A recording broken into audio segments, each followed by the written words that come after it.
आज की कहानी तालाब के किनारे मछुआरा। गांव के बाहर एक पुराना सा तालाब था। चारों तरफ मिट्टी की पगडंडी, कुछ टेढ़े मेढ़े पेड़ और दूर तक फैली खाली जमीन। दिन में वहां गायें चरती, बच्चे खेलते और शाम होते ही जगह अचानक शांत हो जाती, जैसे हवा भी धीरे चलने लगती हो। उसी तालाब के किनारे हर रोज एक मछुआरा बैठता था। उसका नाम था हरिया। उम्र कोई 45 के आसपास, रंग धूप में झुलसा हुआ, आंखें गहरी और हमेशा कुछ सोचती हुई। कंधे पर जाल, हाथ में पुरानी सी बांस की छड़ी और एक छोटा सा लकड़ी का डिब्बा जिसमें वो अपनी पकड़ी हुई मछलियां रखता था। हरिया का घर तालाब से थोड़ा दूर बस्ती में था। कच्ची दीवारें, टीन की छत और आंगन में एक टूटी चारपाई। घर में उसकी बूढ़ी माँ थी जो ज्यादा चल फिर नहीं पाती थी, और एक बेटा था, गोपाल, जिसकी उम्र 10 साल थी। गोपाल स्कूल जाता था, लेकिन अक्सर स्कूल से लौटकर सीधे तालाब पर आ जाता। अपने बाप के पास बैठकर चुपचाप पानी को देखता रहता, जैसे उस शांत पानी में कोई कहानी छुपी हो। तालाब बहुत गहरा था, ऐसा गांव के बुजुर्ग कहते थे। कोई सही गहराई नहीं जानता था। बीच में पानी का रंग काला सा दिखता, जैसे नीचे कुछ हो जो ऊपर की रोशनी को निगल लेता हो। कई साल पहले एक बैल फिसलकर उसमें गिर गया था और फिर कभी नहीं मिला। तब से लोग बच्चों को बीच की तरफ जाने से मना करते थे, पर हरिया को उस तालाब से डर नहीं लगता था। वो कहता था, पानी अगर इज्जत दो तो वो भी तुम्हें इज्जत देता है। हर सुबह सूरज निकलने से पहले हरिया तालाब पर आ जाता। हवा ठंडी होती, धुंध हल्की सी तैरती रहती और पानी की सतह पर छोटे छोटे गोले बनते जब कोई मछली ऊपर आकर फिर नीचे चली जाती। हरिया जाल फैलाता, फिर चुपचाप बैठ जाता। उसकी आदत थी कि वो ज्यादा हिलता डुलता नहीं था, बस बैठकर इंतजार करता, जैसे उसे पता हो कि सही वक्त पर सही चीज खुद उसके पास आ जाएगी। उस दिन भी वो वैसे ही बैठा था, लेकिन कुछ अलग था। हवा में अजीब सी ठंडक थी, आसमान साफ था, फिर भी जैसे रोशनी थोड़ी फीकी लग रही थी। उसने जाल पानी में डाला। कुछ देर बाद हल्का सा खिंचाव महसूस हुआ। उसने धीरे से जाल खींचा, पर जाल में मछली नहीं थी। जाल के एक कोने में कुछ उलझा हुआ था। उसने पास लाकर देखा तो वो एक पुरानी सी लोहे की घंटी थी, जंग लगी हुई, जैसे बहुत सालों से पानी में पड़ी हो। हरिया ने घंटी को हाथ में लेकर पलटा। उसमें कोई रस्सी नहीं थी, बस ऊपर एक छेद। उसने उसे हिलाकर देखा। आवाज बहुत हल्की थी, पर अजीब थी, जैसे गहरी गुफा से आ रही हो। वो कुछ पल तक उसे देखता रहा, फिर हंस दिया और बोला कि किसी मंदिर की होगी जो पानी में गिर गई होगी। उसने घंटी को अपने डिब्बे के पास रख दिया और फिर से जाल डाल दिया। दोपहर तक उसे बस 3 छोटी मछलियां मिलीं, जो आमतौर पर कम ही होता था। आज पानी कुछ ज्यादा शांत था, इतनी शांति कि कानों में अपनी सांस की आवाज साफ सुनाई दे। दूर से एक बगुला खड़ा था, बिल्कुल स्थिर, जैसे वो भी किसी चीज का इंतजार कर रहा हो। दोपहर के बाद गोपाल आया। उसने घंटी देखी और पूछा, ये कहाँ से मिली? हरिया ने हंसते हुए बताया कि तालाब ने तोहफा दिया है। गोपाल ने घंटी बजाकर देखी। इस बार आवाज थोड़ी साफ आई, लेकिन साथ ही पानी की सतह पर हल्की सी लहर दौड़ गई, जबकि हवा बिल्कुल नहीं चल रही थी। दोनों ने एक दूसरे की तरफ देखा। फिर हरिया ने कहा कि शायद संयोग होगा। शाम ढलने लगी, आसमान नारंगी हुआ, फिर धीरे धीरे नीला, और तालाब का पानी फिर से काला दिखने लगा। हरिया ने सामान समेटा, घंटी को भी उठा लिया और घर की तरफ चल पड़ा। रास्ते में उसे लगा जैसे पीछे से किसी ने उसका नाम धीरे से पुकारा हो। वो रुका, पीछे देखा, पर वहां कोई नहीं था, बस तालाब की तरफ से आती हल्की सी ठंडी हवा। घर पहुंचकर उसने घंटी को आंगन के कोने में रख दिया। रात को खाना खाकर सब सो गए, लेकिन आधी रात के करीब हरिया की नींद खुल गई। उसे लगा जैसे कहीं से हल्की सी टन टन की आवाज आ रही हो। उसने उठकर बाहर देखा। आंगन में अंधेरा था। चांद की रोशनी बस थोड़ी सी दीवार पर पड़ रही थी। घंटी वहीं पड़ी थी, लेकिन हिल नहीं रही थी। वो वापस लेट गया। खुद को समझाया कि शायद सपना होगा, पर जैसे ही उसने आंखें बंद की, फिर वही आवाज आई। इस बार थोड़ी साफ, जैसे कोई बहुत दूर से घंटी बजा रहा हो। उसने मां को देखा। वो गहरी नींद में थी। गोपाल भी सो रहा था। आवाज सिर्फ उसे ही सुनाई दे रही थी, ऐसा उसे लगा। सुबह होने तक वो ठीक से सो नहीं पाया, और जैसे ही पहली रोशनी आई, वो फिर तालाब की तरफ निकल गया। आज उसने घंटी घर पर ही छोड़ दी। मन में हल्की बेचैनी थी, लेकिन वो खुद को समझा रहा था कि ये सब थकान की वजह से है। तालाब पर पहुंचकर उसने देखा कि पानी की सतह पर बीच में गोल गोल लहरें बन रही हैं, जैसे कोई चीज नीचे घूम रही हो, लेकिन वहां कुछ दिख नहीं रहा था। उसने जाल डाला, और इस बार जाल बहुत भारी हो गया। इतना भारी कि उसे खींचने में पूरी ताकत लगानी पड़ी। उसके हाथ कांपने लगे, माथे पर पसीना आ गया। आखिर उसने जाल किनारे तक खींच लिया। जाल में मछलियां नहीं थीं, बल्कि मिट्टी से सना हुआ एक लकड़ी का छोटा सा संदूक था। पुराना, किनारे से टूटा हुआ, जैसे कई सालों से पानी में डूबा रहा हो। हरिया कुछ पल उसे देखता रहा। उसका दिल तेज धड़क रहा था। उसे समझ नहीं आ रहा था कि इसे खोले या वापस पानी में डाल दे। तालाब का पानी अचानक बिल्कुल शांत हो गया। हवा भी रुक गई। आसपास की आवाजें जैसे गायब हो गईं। हरिया ने धीरे से संदूक को जाल से बाहर निकाला और मिट्टी साफ की। ढक्कन पर लोहे का छोटा सा ताला लगा था, लेकिन ताला पहले से टूटा हुआ था। उसने गहरी सांस ली और ढक्कन को धीरे से ऊपर उठाया। अंदर अंधेरा था। उसने हाथ डालकर टटोलना चाहा, तभी उसे महसूस हुआ कि अंदर कुछ ठंडा सा है, और उसी पल तालाब के बीच से फिर वही हल्की सी टन टन की आवाज उठी जो पिछली रात उसने सुनी थी। और इस बार वो साफ थी, जैसे आवाज सीधे पानी के नीचे से आ रही हो। और हरिया का हाथ अभी भी उस संदूक के अंदर था, कुछ पकड़ने ही वाला था। पर उसे समझ नहीं आ रहा था कि वो चीज सच में कोई खजाना है या कुछ और। उसका हाथ उस ठंडी चीज को छू रहा था, जैसे कोई चिकनी धातु हो। उसने हिम्मत करके उसे पकड़ लिया और धीरे से बाहर खींचा। वो एक छोटा सा गोल सा बर्तन था, पीतल जैसा। ऊपर ढक्कन लगा हुआ।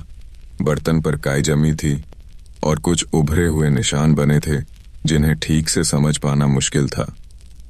हरिया ने उसे धूप में रखा, आंखें सिकोड़कर देखने लगा। उसके हाथ हल्के कांप रहे थे, लेकिन अंदर कहीं एक लालच भी जाग रहा था कि शायद इसमें कुछ कीमती हो। तालाब फिर शांत था, जैसे अभी कुछ हुआ ही ना हो। दूर खेतों में कोई हल चला रहा था। बैलों की घंटियों की आवाज आ रही थी, पर हरिया का ध्यान सिर्फ उस बर्तन पर था। उसने ढक्कन खोलने की कोशिश की। पहले नहीं खुला। फिर उसने पत्थर से हल्का सा ठोका। ढक्कन चर्र की आवाज के साथ खुल गया। अंदर से मिट्टी और पानी की गंध आई, और नीचे कुछ सिक्के दिखाई दिए, काले पड़े हुए, कुछ गोल, कुछ चौकोर, जैसे बहुत पुराने हों। हरिया ने एक सिक्का उठाया, उसे अपनी धोती से रगड़ा। उस पर किसी राजा का चेहरा बना था, पर साफ नहीं दिख रहा था। उसने गहरी सांस ली। उसके दिमाग में तेजी से ख्याल दौड़ने लगे। अगर ये सच में पुराने सिक्के हैं तो शायद इनकी कीमत होगी।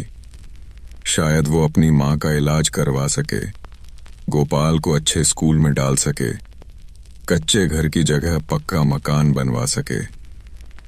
लेकिन उसी वक्त फिर वही टन टन की आवाज आई। इस बार तालाब के बीच से नहीं, बल्कि जैसे उसके पीछे से। उसने तुरंत मुड़कर देखा। पीछे कोई नहीं था, बस पगडंडी और सूखी घास। उसने खुद को समझाया कि ये सब दिमाग का खेल है। उसने जल्दी जल्दी सिक्कों को वापस बर्तन में डाला, बर्तन को संदूक में रखा और ढक्कन बंद कर दिया। उसने सोचा कि अभी किसी को कुछ नहीं बताएगा। पहले गांव के सुनार के पास जाकर पूछेगा कि ये सच में कितने पुराने हैं। अगर बात फैल गई तो लोग हिस्सा मांगेंगे, पंचायत भी बीच में आ जाएगी। उसने संदूक को फिर जाल में लपेटा और कंधे पर रख लिया। आज वो मछलियां पकड़े बिना ही वापस लौट रहा था। रास्ते में उसे लग रहा था जैसे कोई उसकी चाल के साथ चल रहा हो। जब वो रुकता तो कदमों की आहट भी रुक जाती। जब वो तेज चलता तो पीछे की सरसराहट भी तेज हो जाती। उसने एक बार जोर से पीछे मुड़कर देखा, पर फिर वही खाली रास्ता। धूप अब तेज हो चुकी थी, पर उसके शरीर में अजीब सी ठंड दौड़ रही थी। घर पहुंचकर उसने चारों तरफ देखा कि कोई देख तो नहीं रहा। फिर संदूक को आंगन के पीछे मिट्टी खोदकर गाड़ दिया। ऊपर से सूखी घास डाल दी ताकि किसी को शक न हो। माँ अंदर खांस रही थी। गोपाल अभी स्कूल में था। घर में सन्नाटा था। दोपहर में जब गोपाल लौटा तो उसने देखा कि आज उसके पिता के हाथ खाली हैं। उसने पूछा कि आज मछलियां नहीं मिली क्या? हरिया ने नजरें चुराते हुए कहा कि आज तालाब खाली था और जल्दी से बात बदल दी। लेकिन गोपाल की नजरें तेज थीं। उसने देखा कि उसके पिता के कपड़ों पर गीली मिट्टी लगी है, जैसे उन्होंने कहीं कुछ दबाया हो। शाम को हरिया गांव के सुनार रामलाल के पास गया। बिना कुछ दिखाए उसने यूं ही बातों में पूछा कि अगर किसी को पुराने जमाने के सिक्के मिल जाएं तो क्या करना चाहिए। रामलाल ने हंसकर कहा कि अगर असली हुए तो शहर में अच्छे दाम मिल सकते हैं, लेकिन सरकार को खबर लग गई तो मुश्किल भी हो सकती है। हरिया का दिल धक से रह गया। उसने ज्यादा पूछताछ नहीं की और लौट आया। रात फिर धीरे धीरे उतर आई। खाना खाकर सब लेट गए, पर इस बार हरिया को नींद नहीं आ रही थी। उसका मन बार बार आंगन के पीछे दबे संदूक की तरफ जा रहा था। उसे लग रहा था जैसे जमीन के नीचे कुछ हिल रहा हो, जैसे कोई बंद चीज सांस ले रही हो। आधी रात के करीब फिर वही आवाज आई, टन टन। इस बार साफ और पास से। हरिया घबराकर उठ बैठा। उसने बाहर झांका। हवा बिल्कुल नहीं चल रही थी, पर आंगन के पीछे की मिट्टी थोड़ी सी उभरी हुई दिख रही थी, जैसे नीचे से कोई धक्का दे रहा हो। उसकी सांस तेज हो गई। उसने हिम्मत जुटाई और धीरे धीरे उस तरफ बढ़ा। जैसे ही वो पास पहुंचा, मिट्टी की उभरी हुई जगह अचानक शांत हो गई। सब कुछ फिर सामान्य लगने लगा। उसने खुद को डांटा कि डर क्यों रहा है, शायद उसे भ्रम हो रहा है। उसने वापस अंदर जाने का सोचा। तभी उसके पैरों के नीचे से बहुत हल्की सी थरथराहट हुई, जैसे जमीन के नीचे कहीं गहराई में कोई भारी चीज हिली हो। सुबह होते ही उसने तय किया कि आज वो संदूक को निकालकर ठीक से देखेगा। शायद उसमें कुछ और भी हो, शायद कोई सुराग कि ये कहां से आया। वो फावड़ा लेकर पीछे गया, मिट्टी हटाने लगा। कुछ ही देर में लकड़ी की सतह दिखने लगी। उसने जल्दी से संदूक बाहर निकाला। इस बार वो पहले से ज्यादा ठंडा था, जैसे रात भर बर्फ में रखा रहा हो। उसने ढक्कन खोला। बर्तन वही था, सिक्के भी, लेकिन एक चीज अलग थी। बर्तन के नीचे एक मुड़ा हुआ कागज रखा था, जो कल उसे नहीं दिखा था। उसने उसे उठाया। कागज गीला था, पर उस पर कुछ लिखावट थी। स्याही फैली हुई, फिर भी कुछ शब्द साफ थे। उसमें लिखा था कि जो भी इस धन को निकालेगा उसे तालाब का हिसाब भी देना होगा। और आखिरी लाइन में बस एक शब्द था, वापस। हरिया का गला सूख गया। उसके हाथ कांपने लगे। उसने तेजी से चारों तरफ देखा और उसी वक्त तालाब की दिशा से एक लंबी सी लहर उठती दिखी जो सीधी किनारे की तरफ बढ़ रही थी, जबकि हवा अब भी बिल्कुल बंद थी। और उसे अचानक एहसास हुआ कि शायद उसने सिर्फ कोई खजाना नहीं निकाला, बल्कि कुछ ऐसा जगा दिया है जो सालों से नीचे सोया हुआ था। उसके कानों में अपने ही दिल की धड़कन गूंज रही थी। उसने कागज को फिर से देखा। शब्द धुंधले थे पर मतलब साफ था, जैसे कोई चेतावनी हो। उसने बर्तन और सिक्कों को जल्दी से वापस संदूक में रखा, ढक्कन बंद किया और कुछ पल वहीं बैठा रह गया। मिट्टी उसके हाथों से चिपकी थी, माथे पर पसीना था और दिमाग में बस एक ही बात घूम रही थी कि अब क्या करे। तालाब की तरफ से आती हवा अचानक ठंडी हो गई, जैसे किसी ने बर्फ का दरवाजा खोल दिया हो। पेड़ों की पत्तियां हिलीं, लेकिन आवाज नहीं हुई। अजीब सी खामोशी थी। हरिया उठकर खड़ा हुआ। उसने तय किया कि वो अब भी तालाब पर जाएगा, देखेगा आखिर वहां क्या हो रहा है। अगर सच में उसने कुछ जगह दिया है तो उसे समझना होगा। वो तेज कदमों से पगडंडी पर चल पड़ा। रास्ते में उसे लगा जैसे जमीन थोड़ी नरम है, जैसे अंदर से भीगी हुई हो, जबकि कई दिनों से बारिश नहीं हुई थी। तालाब नजर आया तो उसका दिल और तेज धड़कने लगा। पानी की सतह बिल्कुल सपाट नहीं थी। बीच में हल्का सा घूमता हुआ गोला बन रहा था, जैसे नीचे कोई बड़ा सा चक्कर काट रहा हो। हरिया किनारे पर खड़ा हो गया। उसने आवाज लगाई, कोई जवाब नहीं। उसने पत्थर उठाकर पानी में फेंका। पत्थर गिरते ही गोलाई कुछ पल को रुकी, फिर पहले से तेज घूमने लगी और उसी के साथ फिर वही टन टन की आवाज, इस बार साफ, गहरी और लंबी, जैसे पानी के बहुत नीचे कोई विशाल घंटी बज रही हो। उसके शरीर में सिहरन दौड़ गई। उसे अचानक वो पुरानी जंग लगी घंटी याद आई जो उसने पहले दिन निकाली थी। वो अभी भी उसके आंगन में पड़ी थी। क्या दोनों का कोई संबंध है? ये ख्याल आते ही उसे लगा जैसे उसके पीछे कोई खड़ा है। उसने तुरंत पलटकर देखा। इस बार सच में कोई था। एक बूढ़ा आदमी, झुका हुआ शरीर, सफेद दाढ़ी, आंखें छोटी लेकिन बहुत तेज। बूढ़ा बिना कुछ बोले उसे देखता रहा। हरिया ने पूछा, आप कौन हैं? लेकिन बूढ़े ने जवाब देने की बजाय तालाब की तरफ इशारा किया। उसकी उंगली कांप रही थी। फिर उसने धीमी आवाज में कहा कि जो नीचे है उसे ऊपर नहीं आना चाहिए था।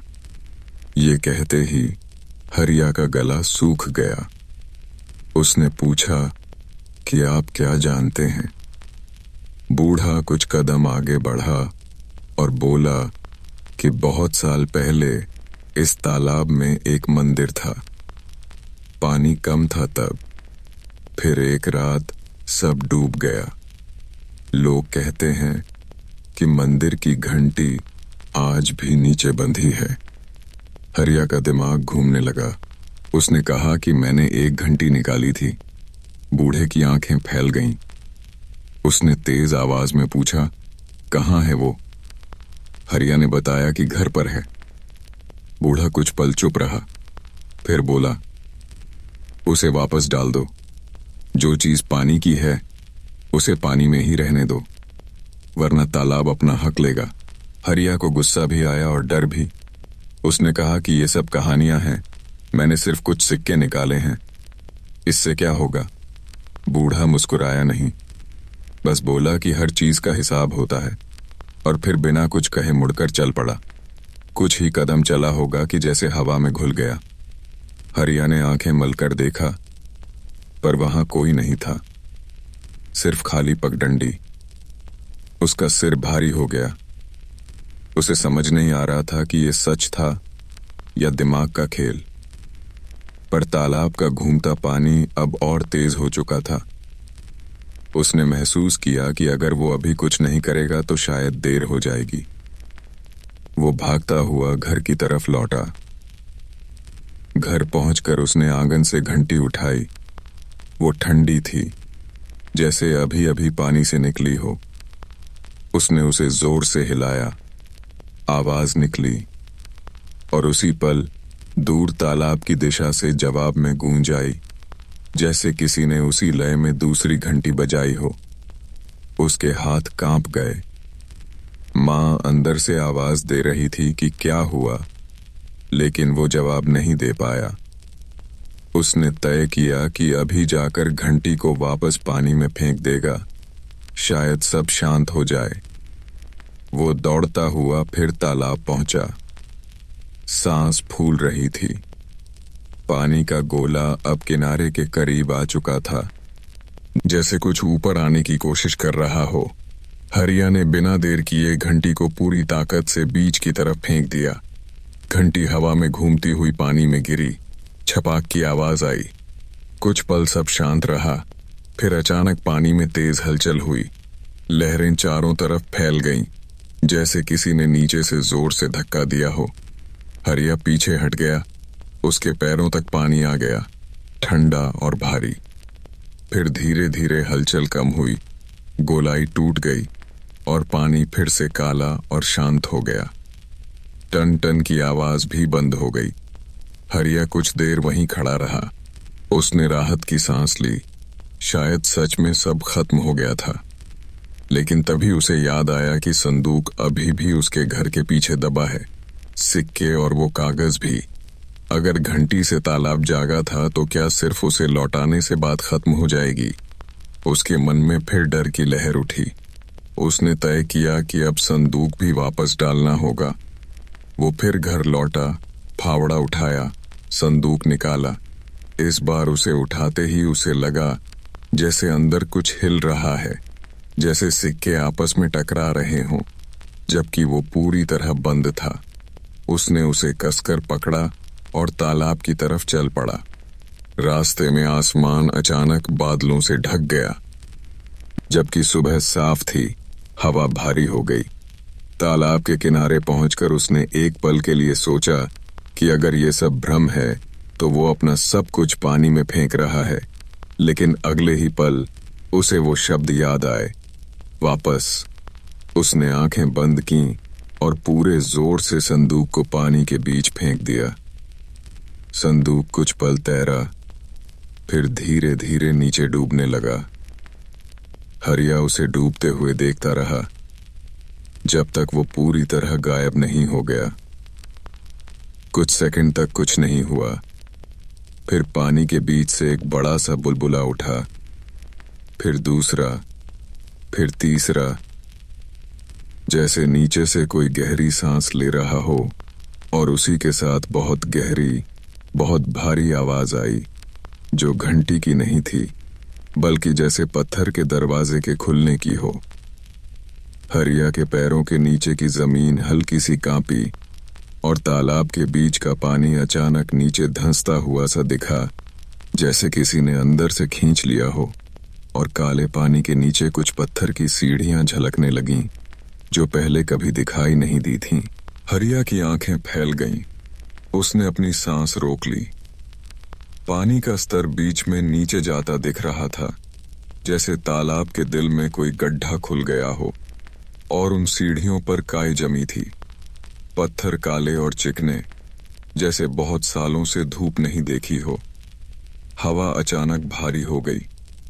उसके कानों में दबाव सा महसूस हुआ, जैसे वो गहरे कुएं में खड़ा हो। उसने एक कदम आगे बढ़ाया, फिर रुक गया। मन कह रहा था भाग जा, लेकिन जिज्ञासा उसे खींच रही थी। अगर सच में नीचे कोई पुराना मंदिर है तो शायद सब कुछ वहीं से शुरू हुआ था। शायद अगर वो समझ ले तो ये सब रुक जाए। पानी धीरे धीरे किनारों की तरफ लौट रहा था। बीच का हिस्सा अब भी नीचे धंसा हुआ था और सीढ़ियां साफ दिख रही थीं, जो पानी के अंदर गहराई तक जा रही थीं। हरिया ने इधर उधर देखा। आसपास कोई नहीं था। खेतों की तरफ सन्नाटा, पेड़ स्थिर, जैसे पूरा इलाका सांस रोके देख रहा हो। उसने अपनी धोती कसकर बांधी और सावधानी से पहली सीढ़ी पर पैर रखा। पत्थर ठंडा था, लेकिन फिसलन कम थी। उसने दूसरा कदम रखा, फिर तीसरा। पानी अब उसके घुटनों तक था, लेकिन बीच का हिस्सा सच में खाली सा था, जैसे कोई अदृश्य हाथ पानी को थामे खड़ा हो। हर कदम के साथ ठंड बढ़ती जा रही थी। नीचे से हल्की सी गूंज आ रही थी, घंटी की नहीं, बल्कि जैसे दूर कहीं हवा किसी बंद जगह में घूम रही हो। उसने पीछे मुड़कर देखा। किनारा अब थोड़ा दूर लग रहा था, लेकिन वापस जाने का रास्ता अभी भी था। उसने खुद को संभाला और नीचे उतरता गया। कुछ सीढ़ियां उतरने के बाद उसे एक चौड़ा सा चबूतरा दिखा। पानी उसके ऊपर से नहीं बह रहा था, जैसे वो हिस्सा किसी घेरे में सुरक्षित हो। चबूतरे के आगे एक पत्थर का दरवाजा था, आधा खुला हुआ। दरवाजे पर नक्काशी थी, कुछ आकृतियां, कुछ चेहरे जिन पर काई जमी थी, लेकिन ध्यान से देखने पर लगा जैसे वो चेहरे डर में जमे हों। हरिया दरवाजे के सामने खड़ा हो गया। अंदर अंधेरा था, लेकिन ठंडी हवा अंदर से आ रही थी, जैसे नीचे कोई बड़ी जगह हो। उसने धीरे से दरवाजा और खोला। पत्थर घिसने की आवाज हुई और अंदर से सीलन की गंध आई। उसका दिल इतनी तेज धड़क रहा था कि उसे लगा आवाज बाहर तक जा रही होगी।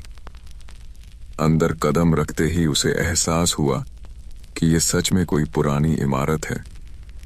दीवारें पत्थर की, ऊपर छत गोल, बीच में एक खाली जगह जहां शायद कभी मूर्ति रही होगी, लेकिन अब सिर्फ एक पत्थर का चौकोर आधार था। और उसके पीछे दीवार में एक बड़ी सी घंटी जड़ी हुई थी, वही घंटी जिसकी आवाज वो सुन रहा था, लेकिन ये उससे कई गुना बड़ी थी। घंटी जंग लगी नहीं थी, बल्कि साफ थी, जैसे अभी भी कोई उसे संभाल रहा हो। उसके नीचे मोटी रस्सी लटकी थी जो जमीन तक आ रही थी। हरिया के कदम अपने आप आगे बढ़े। उसने हाथ बढ़ाकर रस्सी को छूना चाहा, तभी उसे पीछे से हल्की सी आहट सुनाई दी, जैसे कोई और भी सीढ़ियों से उतर रहा हो। उसने तेजी से पीछे मुड़कर देखा, पर सीढ़ियां खाली थीं। ऊपर से हल्की रोशनी आ रही थी, लेकिन कोई साया नहीं दिखा। फिर भी उसे साफ लगा कि वो अकेला नहीं है। उसके गले में सूखापन बढ़ गया। उसने फिर घंटी की तरफ देखा। रस्सी उसके सामने थी, जैसे इंतजार कर रही हो।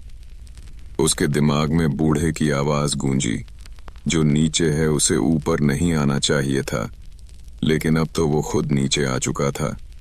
अगर ये सब उसी संदूक और सिक्कों की वजह से हुआ है, तो शायद घंटी बजाकर ही इसे रोका जा सकता है, या शायद इससे कुछ और खुल जाएगा। उसे समझ नहीं आ रहा था। अचानक मंदिर की दीवारों पर हल्की सी हरकत हुई, जैसे नमी के बीच कोई परछाई सरक रही हो। उसने आंखें झपकाईं, फिर देखा दीवार पर पानी की पतली लकीरें बन रही थीं, जो ऊपर से नीचे बह रही थीं, जबकि ऊपर से पानी गिर नहीं रहा था, जैसे दीवार खुद पसीना छोड़ रही हो। हरिया ने हिम्मत करके रस्सी को पकड़ लिया। वो बर्फ जैसी ठंडी थी, जैसे उसमें जान हो। उसके हाथ सुन्न होने लगे। उसने एक पल के लिए आंखें बंद कीं और हल्का सा खींचा। घंटी ने हल्की सी आवाज दी। गूंज छोटी थी, लेकिन पूरे कमरे में फैल गई, और उसी पल जमीन हल्की सी कांपी। ऊपर से पानी की तेज आवाज आई, जैसे तालाब फिर भरने लगा हो। हरिया घबरा गया। अगर पानी अचानक वापस आ गया तो वो यहीं फंस जाएगा। उसने रस्सी छोड़ दी, लेकिन घंटी खुद धीरे धीरे हिलने लगी, बिना उसके छुए। और इस बार आवाज पहले से गहरी और लंबी थी। गूंज इतनी तेज कि उसके कानों में दर्द होने लगा। मंदिर की फर्श पर जहां वो खड़ा था, वहां हल्की दरार सी उभरी, और उस दरार से ठंडी हवा का झोंका निकला, जैसे नीचे और भी गहराई हो। हरिया पीछे हटना चाहता था, लेकिन उसके पैर जैसे जम गए थे। घंटी लगातार बज रही थी, हर गूंज के साथ दीवारों की नमी बढ़ रही थी। उसे लगा जैसे कमरे के कोनों में कोई खड़ा है, कई साए जो सीधे नहीं दिखते पर मौजूद हैं। उसकी सांसें छोटी छोटी होने लगीं। उसे अचानक याद आया कि कागज पर लिखा था, तालाब का हिसाब देना होगा। क्या ये वही हिसाब है? क्या नीचे कुछ मांग रहा है? ऊपर से तेज रोशनी की एक लकीर अंदर आई, जैसे बादल हटे हों, और उसी रोशनी में उसे फर्श पर कुछ दिखा, एक गोल सा निशान, ठीक उस जगह जहां शायद पहले मूर्ति रही होगी। निशान के चारों तरफ छोटे छोटे छेद, जैसे किसी ने वहां कुछ गाड़ा हो, और उसी निशान के बीच से हल्की सी हरकत हुई, जैसे नीचे कुछ जीवित हो। घंटी की आवाज अचानक बंद हो गई। कमरा एकदम शांत, इतनी शांति कि उसके कान बजने लगे। हरिया ने धीरे से नीचे देखा। उस गोल निशान की दरार अब चौड़ी हो रही थी, और अंदर से काले पानी की पतली धार ऊपर आ रही थी। लेकिन वो साधारण पानी नहीं लग रहा था, उसमें हल्की सी चमक थी, जैसे उसमें कुछ घुला हो।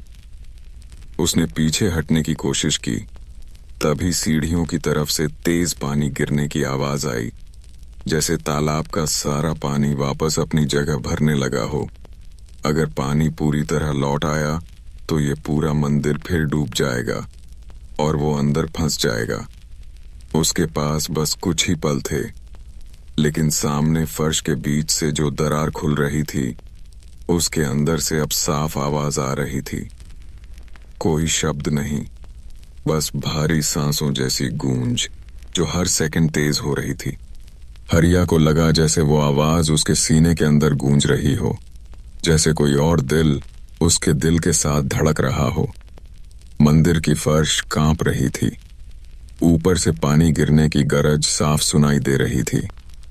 सीढ़ियों की तरफ से तेज बहाव की आवाज आ रही थी, और सामने दरार अब इतनी चौड़ी हो चुकी थी कि उसमें हाथ आसानी से जा सके। काले पानी की धार उस दरार से ऊपर उठ रही थी, लेकिन वो जमीन पर फैल नहीं रही थी, जैसे किसी अदृश्य घेरे में रुक गई हो। उस पानी में हल्की चमक थी, और जब वो चमक दीवार पर पड़ती तो वहां अजीब सी आकृतियां बन जाती, जैसे चेहरे, जैसे आंखें जो उसे देख रही हों। हरिया ने खुद को संभालने की कोशिश की। अगर वो अभी नहीं भागा तो शायद कभी नहीं भाग पाएगा। उसने सीढ़ियों की तरफ दौड़ने की कोशिश की, लेकिन तभी दरार के अंदर से एक जोर की सांस जैसी आवाज आई, और काले पानी की धार अचानक ऊपर उठी, जैसे कोई हाथ बाहर आने की कोशिश कर रहा हो। उसका पैर फिसला और वो फर्श पर गिर पड़ा। उसके हाथ जमीन पर टिके, पत्थर बर्फ जैसा ठंडा था। उसने सिर उठाया। दरार के अंदर अब अंधेरा नहीं था, बल्कि जैसे बहुत गहराई में कोई हल्की नीली रोशनी घूम रही हो। वो रोशनी स्थिर नहीं थी, जैसे कोई घूमता हुआ चक्र हो, और हर घूमने के साथ आवाज और तेज हो रही थी। सीढ़ियों से आता पानी अब मंदिर के चबूतरे तक पहुंच चुका था। ठंडा पानी उसके पैरों को छू रहा था। उसने महसूस किया कि वक्त खत्म हो रहा है। उसने पूरी ताकत से खुद को उठाया और सीढ़ियों की तरफ भागा, लेकिन पीछे से अचानक कुछ ने उसकी धोती का किनारा पकड़ लिया, जैसे किसी ने नीचे से झटका दिया हो। वो पलटा, लेकिन वहां कोई हाथ नहीं था, सिर्फ काले पानी की पतली लहर जो फर्श पर फैल रही थी। उसने झटके से अपना पैर छुड़ाया और सीढ़ियों पर चढ़ने लगा। पानी अब तेजी से ऊपर आ रहा था। हर सीढ़ी पर कदम रखते ही उसे लगा जैसे नीचे से कोई उसकी एड़ी को छू रहा हो। ऊपर की रोशनी अब छोटी होती जा रही थी, क्योंकि पानी तेजी से भर रहा था। उसकी सांस फूल गई, सीने में जलन होने लगी। उसने आखिरी कुछ सीढ़ियां लगभग कूदते हुए पार की और जैसे ही वो किनारे पर पहुंचा, पीछे मुड़कर देखा। मंदिर का दरवाजा पानी के अंदर गायब हो चुका था और कुछ ही सेकंड में सीढ़ियां भी पूरी तरह डूब गईं। तालाब फिर वैसा ही दिख रहा था जैसे पहले था, काला, शांत, जैसे कुछ हुआ ही न हो। लेकिन हरिया जानता था कि नीचे सब कुछ वैसा नहीं है। उसका शरीर कांप रहा था, कपड़े भीगे हुए, सांसें तेज। उसने घुटनों के बल बैठकर मिट्टी पकड़ ली, जैसे जमीन की गर्मी उसे यकीन दिलाए कि वो जिंदा है। कुछ देर बाद उसे एहसास हुआ कि आवाज बंद हो चुकी है। वो भारी सांसों की गूंज अब नहीं थी, घंटी भी नहीं बज रही थी, लेकिन उसके कानों में हल्की सी भनभनाहट अभी भी थी, जैसे कोई बहुत दूर से उसे देख रहा हो। वो लड़खड़ाते हुए घर की तरफ चला। रास्ते में उसे लगा जैसे लोग उसे देख रहे हैं, जबकि पगडंडी खाली थी। हर पेड़, हर झाड़ी उसे अजीब नजर से देखती सी लगी। घर पहुंचकर उसने खुद को आंगन में गिरा दिया। उसकी माँ घबराकर बाहर आई। उसने पूछा क्या हुआ, पर हरिया कुछ कह नहीं पाया। बस इतना बोला कि तालाब के पास मत जाना। शाम तक उसे तेज बुखार चढ़ गया। उसका शरीर तप रहा था। वो बिस्तर पर लेटा था, लेकिन आंखें खुली थीं। छत को घूर रहा था। उसे बार बार वही दरार दिख रही थी, वही नीली रोशनी, वही भारी सांसें। उसने गोपाल को पास बुलाकर कहा कि आज के बाद तालाब से दूर रहना, चाहे कुछ भी हो।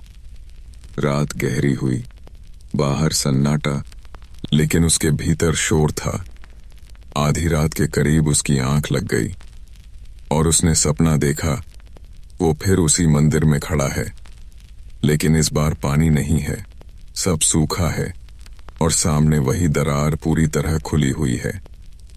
अंदर गहराई में कुछ हिल रहा है और कोई आवाज कह रही है कि हिसाब अभी पूरा नहीं हुआ। अचानक वो चौंक कर उठ बैठा। उसका गला सूखा था। उसने पानी पिया, बाहर झांका।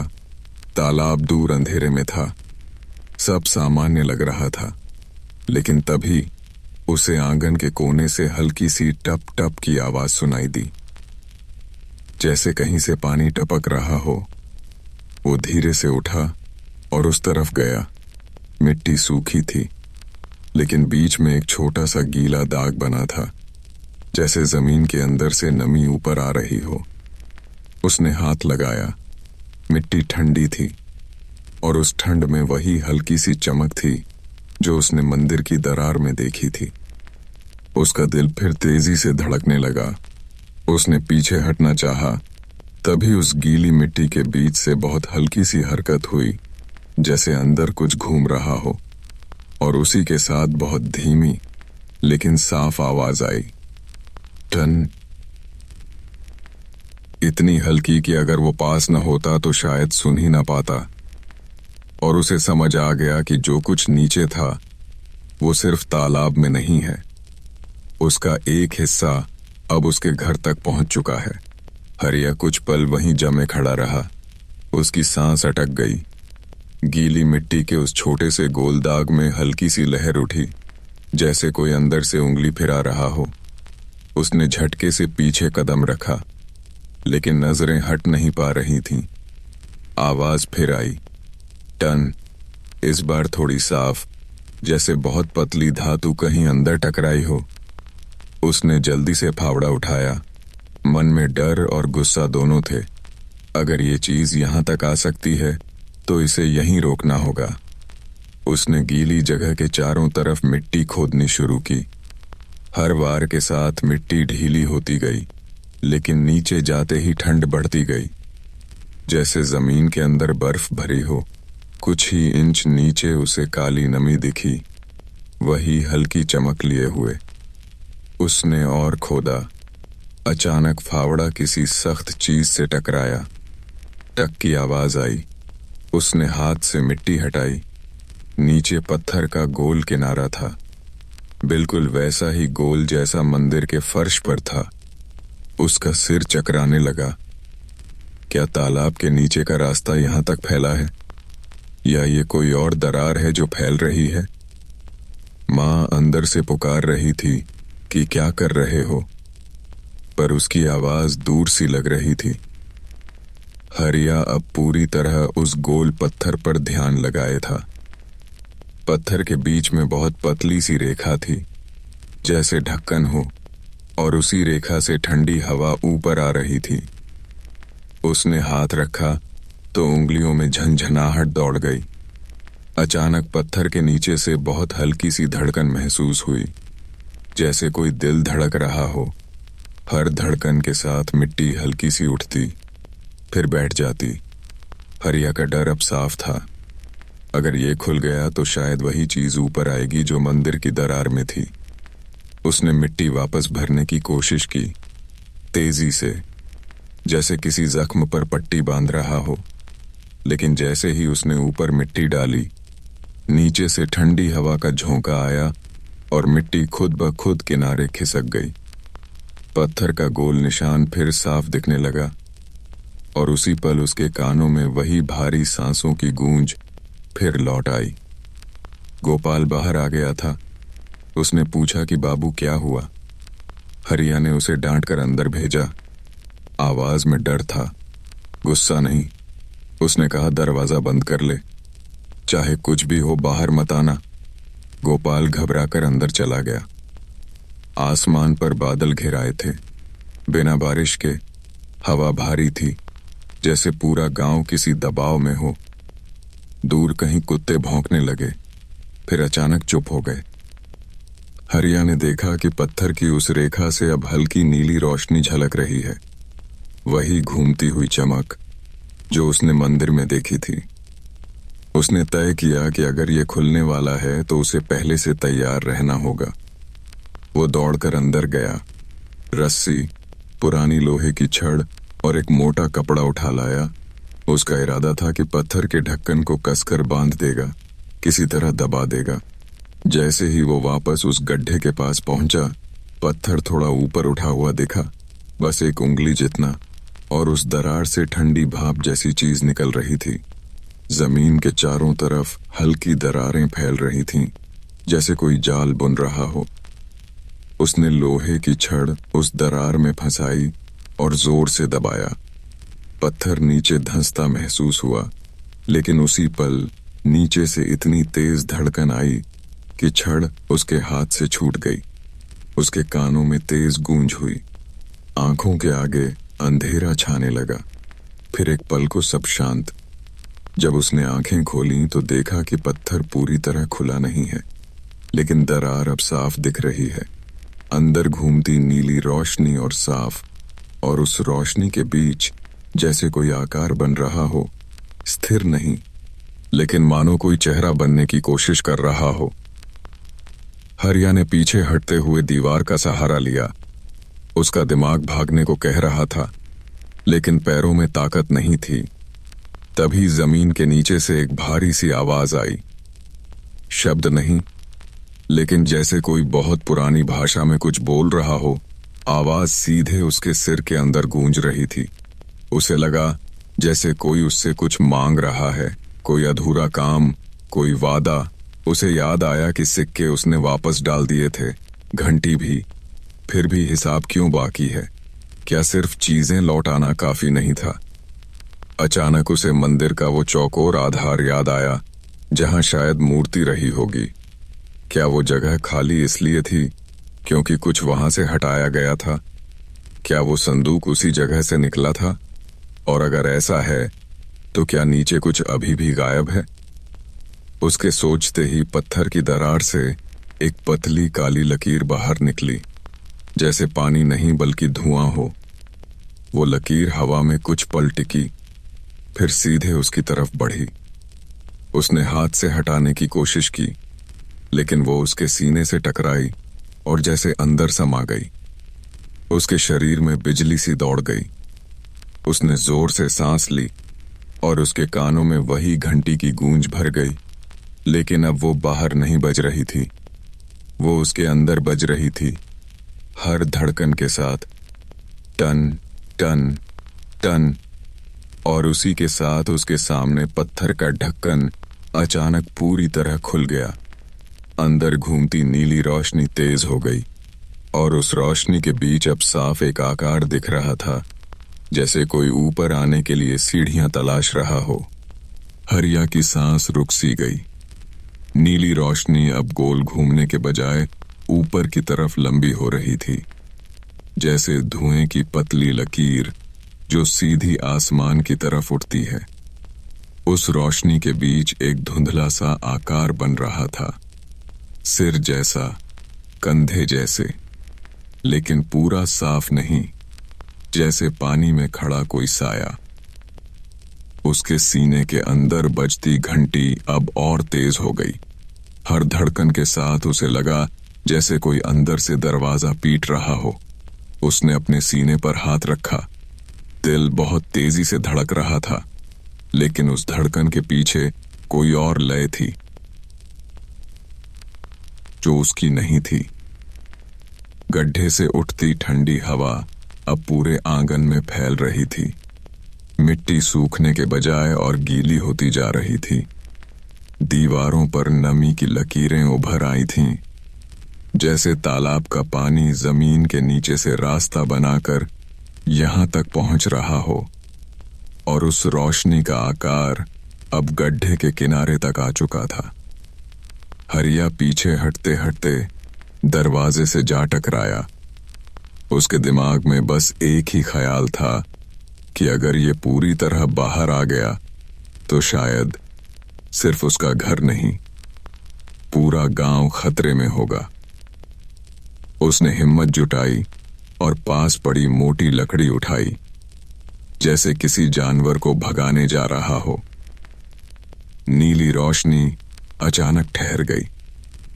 फिर उसके बीच से दो गहरी काली जगहें दिखीं, जैसे आंखें जो सीधे हरिया को देख रही थीं। उसकी टांगें कांपने लगीं, लेकिन वो भागा नहीं। उसे लगा अगर वो भागा तो ये चीज उसका पीछा करेगी। अचानक वो आकार गड्ढे से आधा बाहर आया, लेकिन उसका कोई ठोस शरीर नहीं था, जैसे पानी और धुएं का मेल हो। फिर भी उसकी मौजूदगी भारी थी। हवा और ठंडी हो गई। हरिया के मुंह से भाप निकल रही थी, जबकि मौसम ठंड का नहीं था। उस आकार से कोई शब्द नहीं निकले, लेकिन हरिया के दिमाग में साफ आवाज गूंजी, लौट आओ, अधूरा है। उसकी सांस अटक गई। उसने मन ही मन कहा, सब वापस डाल दिया। कुछ नहीं बचा, लेकिन आवाज फिर आई, जो लिया वो नहीं, जो छूटा वो। उसके दिमाग में तेजी से तस्वीरें घूमने लगीं। मंदिर का खाली आधार, संदूक, सिक्के, घंटी। फिर उसे याद आया कि जब उसने बर्तन उठाया था तो नीचे कुछ और भी था, एक छोटा सा काला पत्थर, जिसे उसने बेकार समझकर वहीं छोड़ दिया था। शायद वो संदूक में नहीं डाला था, शायद वो तालाब के किनारे गिर गया था। जैसे ही ये ख्याल आया, नीली रोशनी तेज हो गई। उस आकार की आंखें और गहरी दिखीं, और हरिया समझ गया कि शायद वही चीज अधूरी है। अगर मंदिर के आधार से कुछ हटाया गया था और वो पत्थर उसका हिस्सा था, तो उसे लौटाना होगा। उसने कांपती आवाज में कहा, रुक जाओ, मैं लाता हूं। और जैसे ही उसने ये कहा, गड्ढे से उठती ठंडी हवा थोड़ी धीमी हो गई, लेकिन रोशनी अभी भी वहीं थी, आधी बाहर, आधी अंदर, जैसे इंतजार कर रही हो। हरिया बिना समय गंवाए बाहर भागा, पगडंडी की तरफ। उसका दिमाग सुन्न था। उसे ठीक से याद नहीं था कि पत्थर कहाँ गिरा था, लेकिन वो तालाब की तरफ दौड़ा। रास्ते में उसे लगा जैसे जमीन उसके कदमों के नीचे नरम हो रही है, जैसे नीचे पानी बह रहा हो। तालाब तक पहुंचते ही उसने देखा कि पानी की सतह पर हल्की सी नीली चमक है। वही रंग, वही लय। उसने किनारे पर झुककर मिट्टी में हाथ डाला, उंगलियां ठंडी गाद में धंस गईं। वो बेतहाशा टटोलने लगा। उसे यकीन नहीं था कि उसे कुछ मिलेगा, लेकिन उसके भीतर बजती घंटी जैसे रास्ता दिखा रही थी। कुछ ही पलों बाद उसकी उंगलियां किसी सख्त चीज से टकराईं। उसने उसे पकड़ा और बाहर खींचा। वो एक छोटा सा काला पत्थर था, गोल, चिकना, और उसके बीच में बहुत हल्का सा नीला बिंदु चमक रहा था, जैसे सांस ले रहा हो। पत्थर हाथ में लेते ही उसके सीने की घंटी की आवाज धीमी हो गई, लेकिन पूरी तरह बंद नहीं हुई। उसने बिना देर किए वापस घर की तरफ दौड़ लगाई। सांस फूल रही थी, दिल धड़क रहा था, लेकिन अब उसके पास जवाब था। आंगन में पहुंचते ही उसने देखा कि नीली रोशनी अब और ऊपर उठ चुकी है, लगभग इंसान जितनी ऊंचाई पर, और गड्ढे के चारों तरफ की मिट्टी टूटकर किनारों पर बिखर गई है, जैसे जमीन हार मान रही हो। उसने काला पत्थर दोनों हाथों में पकड़कर गड्ढे के पास कदम रखा। ठंडी हवा उसके चेहरे पर लगी, आंखें जलने लगीं, लेकिन उसने हिम्मत नहीं छोड़ी। उसने पत्थर को दरार के ऊपर लाकर पकड़ा और उसी पल रोशनी की आंखें उस पत्थर पर टिक गईं। एक पल के लिए सब कुछ स्थिर हो गया। हवा, आवाज, धड़कन, जैसे समय रुक गया हो, और फिर उसके हाथों में पकड़ा पत्थर अचानक गर्म होने लगा। नीला बिंदु तेज चमका और गड्ढे के अंदर से एक जोर की गूंज उठी, जो सिर्फ आवाज नहीं थी, बल्कि जैसे कोई बहुत पुरानी शक्ति अपना असली रूप लेने को तैयार हो रही हो। हरिया के हाथ जलने लगे, लेकिन उसने पत्थर नहीं छोड़ा। नीला बिंदु अब तेज रोशनी बन चुका था। उसकी चमक से पूरा आंगन नीला दिखने लगा। दीवारों पर परछाइयां लंबी होकर हिलने लगीं, जैसे वो भी जिंदा हों। गड्ढे से उठता धुंध जैसा आकार पत्थर की तरफ झुका, जैसे उसे पहचान रहा हो।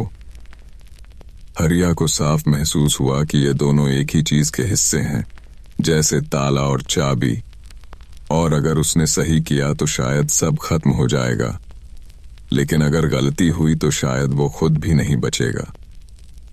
उसके सीने के अंदर बजती घंटी अब बहुत धीमी थी, लेकिन हर धड़कन के साथ उसे दिशा दे रही थी। उसने गहरी सांस ली और पत्थर को धीरे से उस खुली दरार के ठीक बीच रख दिया। जैसे ही पत्थर दरार को छुआ, एक तेज चमक हुई, इतनी तेज कि कुछ पल के लिए उसकी आंखों के आगे सफेद अंधेरा छा गया। उसी पल गड्ढे से उठता आकार अचानक फैल गया। पूरा आंगन ठंडी हवा से भर गया। खिड़कियां अपने आप बंद हो गईं। दरवाजा जोर से हिलने लगा और जमीन के नीचे से एक लंबी गहरी गूंज उठी, जैसे बहुत बड़ा पहिया घूम रहा हो। हरिया जमीन पर गिर पड़ा। उसने आंखें बंद कर लीं, लेकिन उसके कानों में साफ आवाज आई। लौटाया गया। पूरा हुआ। आवाज भारी थी, पर अब उसमें पहले जैसी मांग नहीं थी, बल्कि जैसे कोई फैसला सुना रहा हो। धीरे धीरे हवा की ठंडक कम होने लगी। जमीन की थरथराहट थम गई, और जब उसने आंखें खोलीं तो देखा कि नीली रोशनी अब सिकुड़ रही है, गड्ढे के अंदर वापस जा रही है, और जहां दरार थी वहां पत्थर अब ठीक से फिट हो चुका है, जैसे हमेशा से वहीं था। कुछ ही पलों में रोशनी पूरी तरह गायब हो गई। गड्ढा अब खुला नहीं था, सिर्फ एक गोल पत्थर दिख रहा था।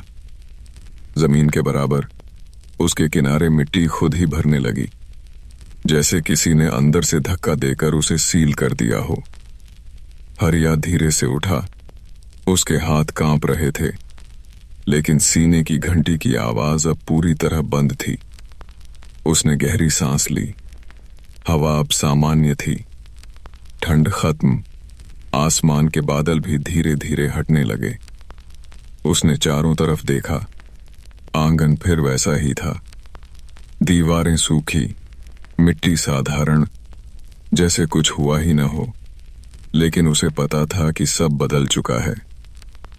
जमीन के नीचे जो रास्ता खुला था वो अब बंद है, और जो शक्ति ऊपर आने की कोशिश कर रही थी वो फिर से नीचे लौट गई है।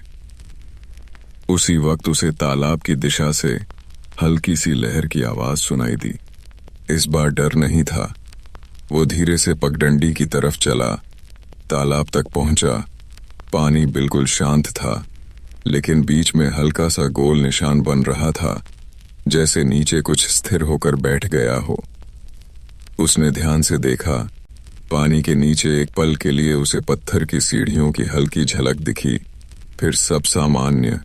कोई हलचल नहीं, कोई आवाज नहीं, टन की गूंज भी नहीं। हरिया किनारे पर बैठ गया। उसका शरीर थका हुआ था, लेकिन मन में एक अजीब सी शांति थी। उसे लगा जैसे तालाब अब उसे देख नहीं रहा, बस मौजूद है, जैसे पहले था। कुछ देर बाद गोपाल भी वहां आ गया। उसने पूछा, बाबू सब ठीक है? हरिया ने पहली बार बिना डर के मुस्कुराकर कहा, हाँ अब ठीक है, और उसने बेटे के कंधे पर हाथ रखा। लेकिन जैसे ही वो उठकर वापस जाने लगा, पानी की सतह पर बहुत हल्की सी लहर उठी, और उसे एक पल के लिए लगा जैसे नीचे से कोई उसे देख रहा है।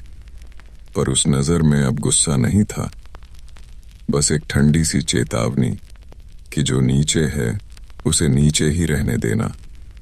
हरिया ने सिर झुका लिया, जैसे बिना शब्दों के वादा कर रहा हो, और घर की तरफ लौट गया। पीछे तालाब शांत था, लेकिन उसके गहरे काले पानी के नीचे अब फिर से बंद दरवाजा था, और उस दरवाजे के पीछे वही पुरानी शक्ति जो इस बार सो तो गई थी, पर हमेशा के लिए नहीं, बस इंतजार में। हरिया ने उस आखिरी एहसास को झटकने की कोशिश की, लेकिन उसे पता था कि कुछ चीजें पूरी तरह खत्म नहीं होती, वो बस शांत हो जाती हैं। जैसे गहरा पानी ऊपर से स्थिर दिखता है, पर नीचे हलचल चलती रहती है। उसने तय किया कि अब वो तालाब के पास वैसा बेफिक्र होकर नहीं बैठेगा जैसा पहले बैठता था। अगले कुछ दिन सब सामान्य लगे। वो फिर मछली पकड़ने जाने लगा, लेकिन अब वो किनारे से ज्यादा दूर जाल नहीं डालता था। बीच की तरफ उसकी नजर खुद ही चली जाती, जैसे वो देखना चाहता हो कि सब सच में बंद है या नहीं। पानी शांत था, मछलियां सामान्य, कोई गूंज नहीं, कोई लहर नहीं। गांव वालों ने भी नोटिस किया कि कुछ दिन पहले तालाब का पानी अचानक थोड़ा कम हुआ था, फिर खुद ही भर गया। कुछ लोग बोले कि जमीन के नीचे पानी का रास्ता बदला होगा। कुछ ने कहा कि शायद गर्मी की वजह से, लेकिन किसी को सच पता नहीं था, और हरिया ने किसी को कुछ नहीं बताया। रातों में उसे अब बुरे सपने कम आने लगे थे, लेकिन कभी कभी आधी नींद में उसे लगता जैसे बहुत दूर से कोई धीमी टन की आवाज आई हो। वो उठकर बैठ जाता, सुनने की कोशिश करता, पर फिर सन्नाटा, जैसे आवाज सिर्फ उसकी याद में हो। एक शाम वो अकेला तालाब के किनारे बैठा था। सूरज ढल रहा था, पानी पर हल्की सुनहरी चमक थी। उसे अचानक वो बूढ़ा आदमी याद आया जो उस दिन मिला था। उसने चारों तरफ नजर दौड़ाई, कहीं दिखाई नहीं दिया। उसने मन ही मन सोचा कि शायद वो भी उसी शक्ति का हिस्सा था, या शायद गांव का कोई पुराना आदमी जिसे सच पता था। उसने पानी में झांक कर देखा। अपनी परछाई के साथ उसे एक पल के लिए लगा जैसे नीचे बहुत गहराई में पत्थर का दरवाजा है, पूरी तरह बंद, और उसके बीच में वही काला पत्थर जड़ा है, जो अब हल्का सा धुंधला है, जैसे उसकी चमक कम हो गई हो। हरिया के मन में एक अजीब सा डर फिर से उठा। अगर उस पत्थर की चमक पूरी तरह बुझ गई तो क्या होगा? क्या दरवाजा फिर ढीला हो जाएगा? क्या हिसाब फिर से अधूरा माना जाएगा? उसने सिर हिलाकर यह ख्याल दूर करने की कोशिश की। घर लौटते वक्त उसने देखा कि आंगन की मिट्टी पूरी तरह सूख चुकी है। जहां गड्ढा था वहां अब बस हल्का सा गोल निशान है, जैसे कभी कुछ था ही नहीं। लेकिन जब वो उस जगह पर खड़ा हुआ तो उसे बहुत हल्की सी ठंड महसूस हुई, बाकी जमीन से अलग। दिन बीतते गए, मौसम बदला, बारिश आई, तालाब भर गया, पानी किनारों तक आ गया। हरिया ने फिर भी उस बीच के हिस्से से दूरी बनाए रखी। उसने गोपाल को सख्त मना किया कि कभी अकेले वहां न जाए। गोपाल ने भी अपने पिता की आंखों में देखा, डर समझ लिया। एक रात तेज बारिश हो रही थी, बादल गरज रहे थे, बिजली चमक रही थी। हरिया खिड़की से तालाब की तरफ देख रहा था। पानी उफान पर था, लहरें किनारे से टकरा रही थीं। हर बिजली की चमक में उसे पानी के बीच हल्का सा गोल पैटर्न दिखता, जैसे कुछ नीचे घूम रहा हो।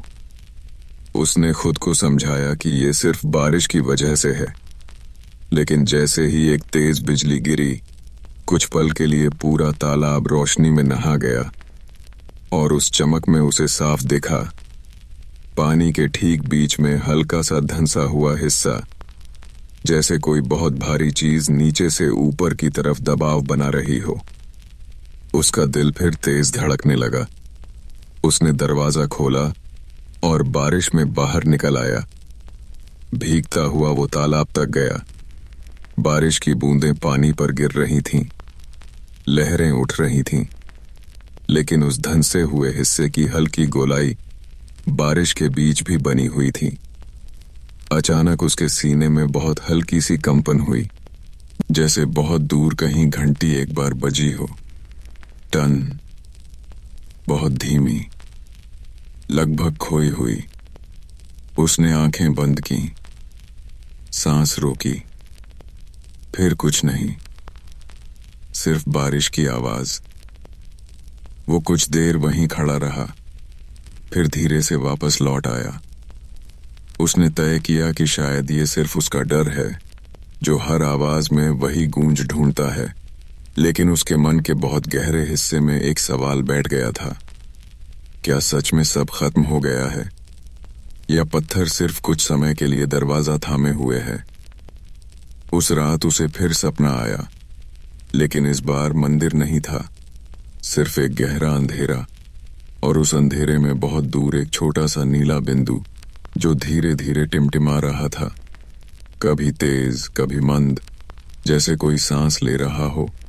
और हर टिमटिमाहट के साथ उसे महसूस हुआ कि समय चल रहा है और नीचे कुछ अब भी जाग रहा है, बस पूरी ताकत से नहीं, अभी नहीं। हरिया उस सपने से जागा तो उसके चेहरे पर पसीना था, लेकिन बाहर रात बिल्कुल शांत थी। बारिश रुक चुकी थी, आसमान साफ, और दूर कहीं मेंढकों की आवाज आ रही थी। उसने उठकर बैठते हुए महसूस किया कि उसके सीने में अब कोई गूंज नहीं है, कोई कंपन नहीं, बस उसकी अपनी सांस। वो धीरे से बाहर आया, आंगन में खड़ा हुआ। जहां कभी गड्ढा खुला था वहां अब घास की पतली सी परत उग आई थी। समय जैसे सब कुछ ढक देता है, लेकिन नीचे क्या है वो नहीं बदलता। उसने उस जगह पर पैर रखा। इस बार ठंड नहीं थी, जमीन सामान्य लगी। सुबह होते ही वो तालाब की तरफ गया। सूरज की पहली रोशनी पानी पर पड़ी तो सब कुछ शांत और साधारण दिखा। कुछ और मछुआरे भी आ गए थे, जाल डाल रहे थे, बातें कर रहे थे, जैसे तालाब हमेशा से सिर्फ तालाब ही रहा हो। हरिया ने भी अपना जाल डाला। इस बार उसने पहली बार बीच की तरफ थोड़ा आगे बढ़कर जाल फेंका। उसका दिल तेज धड़क रहा था, लेकिन उसने खुद को रोका नहीं। जाल पानी में फैला, कुछ पल सन्नाटा, फिर हल्का सा खिंचाव। उसने धीरे धीरे जाल खींचा। अंदर कई मछलियां फंसी थीं, बड़ी और चमकदार, जैसे तालाब ने उसे फिर से स्वीकार कर लिया हो। उसने पानी की सतह पर ध्यान से देखा। कोई गोलाई नहीं, कोई धंसा हुआ हिस्सा नहीं, सब सीधा और स्थिर। उसने गहरी सांस ली। शायद सच में हिसाब पूरा हो गया था। शायद जो लौटाना था वो लौट गया, और जो नीचे था वो फिर से अपने अंधेरे में सो गया। दिन गुजरते गए, महीनों बीत गए। हरिया का जीवन फिर से साधारण लय में लौट आया। माँ की तबीयत थोड़ी बेहतर हुई। गोपाल स्कूल जाने लगा और तालाब अब डर का नहीं, रोजी का हिस्सा बन गया। लेकिन हरिया बदल चुका था। अब वो हर चीज को हल्के में नहीं लेता था। उसे पता था कि जमीन के नीचे, पानी के नीचे कुछ ताकतें होती हैं जिन्हें छेड़ना नहीं चाहिए। लालच छोटा हो या बड़ा, उसका हिसाब जरूर होता है। एक साल बाद, उसी दिन जब उसने पहली बार घंटी निकाली थी, वो फिर अकेला तालाब के किनारे बैठा था। हवा हल्की थी, पानी पर हल्की लहरें। उसने आंखें बंद कीं और मन ही मन कहा कि जो भी था उसे शांति मिले, और हमें भी। कुछ पल बाद उसने आंखें खोली। पानी में उसकी परछाई थी, साफ और स्थिर। उसने हल्की मुस्कान दी और जाल समेटने लगा। तभी बहुत दूर, शायद हवा की दिशा में, उसे एक बहुत ही हल्की सी आवाज सुनाई दी। टन। इतनी धीमी कि अगर वो ध्यान न देता तो शायद सुनाई ही न देती। उसने सिर उठाकर चारों तरफ देखा। कोई नहीं, कोई हलचल नहीं, सिर्फ हवा और पानी। उसने खुद से कहा कि ये सिर्फ याद है, डर की परछाई। और उसने फिर पानी की तरफ देखा। इस बार कोई गोलाई नहीं बनी, कोई दरार नहीं खुली, बस एक साधारण तालाब जिसमें आसमान का नीला रंग घुला हुआ था और गहराई में अंधेरा, जो हमेशा से था और शायद हमेशा रहेगा। हरिया ने जाल कंधे पर डाला और घर की तरफ चल पड़ा। उसके कदम पहले से हल्के थे, जैसे उसने कुछ भारी पीछे छोड़ दिया हो। तालाब उसके पीछे शांत पड़ा था, लेकिन उसकी गहराई में, बहुत नीचे, पत्थर का दरवाजा बंद था। काला पत्थर अपनी जगह जड़ा हुआ, और उसके पीछे जो भी था वो अब स्थिर था, सोया हुआ, या शायद सिर्फ इंतजार में नहीं बल्कि संतुलन में। और इस बार उस संतुलन को तोड़ने की कोई जल्दबाजी नहीं थी।